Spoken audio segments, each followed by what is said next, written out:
Wagwan everyone, this is Isaac here and welcome back to Isaac Review 2024, man. Okay, I promise I will not be doing that accent for the entire video, but it does tie into the subject of this review being Bob Marley, One Love.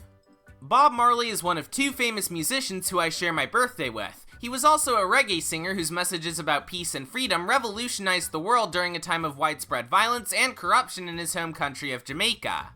That certainly sounds like it could make for an interesting movie, plus his family was heavily involved in its creation, but at the same time, with the exceptions of Rocketman and maybe Elvis, biopics about musicians tend to be very mixed bags, with a lot of them omitting major events in their subjects' lives in favor of more recognizable, crowd-pleasing awards bait.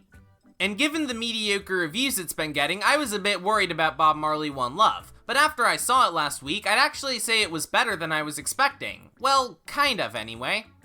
Obviously, One Love is about Jamaican musician Bob Marley, his rise to fame, and some of the more personal turmoil in his life, and I do appreciate how it tried to pay homage to the legendary singer's life and legacy while also having his family on board to help with the film's accuracy. Another part of the movie that I want to highlight is the acting. Kingsley Ben-Adir was fantastic in the title role, doing a great job encapsulating the spirit of Bob Marley, but I also want to give some credit to Lashana Lynch, whose performance as Rita Marley helps contribute to some of the more dramatic moments. Also, this is probably just me, but while I was watching this movie, I thought James Norton's character Chris looked like a mix between Owen Wilson and Tucker Carlson. Again, this is probably just my brain being weird like it usually is, I don't know. Another thing I liked about Bob Marley, One Love would be the look of the film. The production design, costume design, and hairstyling are all really good, the cinematography is beautiful, and the song covers are well directed and full of energy.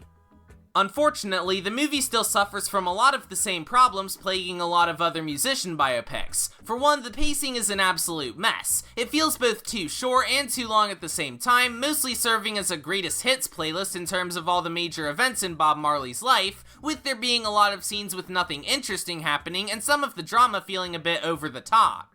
That, and as good as the concert scenes are, they're very few and far between, with the big concert in Jamaica that the entire movie builds up to ending before it even starts. Like, what the hell was up with that?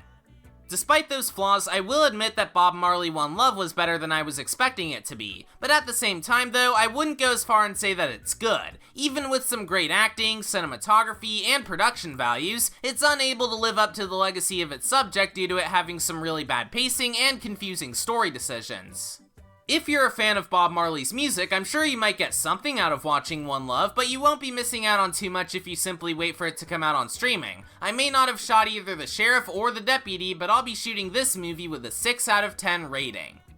Next time, believe it or not, I'll be talking about Robot Dreams. Yeah, I actually found an HD version of this movie online, and it was just as great as I was hoping it could be. Anyways, thanks for watching this episode of Isaac Reviews 2024, subscribe for more videos like this, and I'll see you all next time. Bye!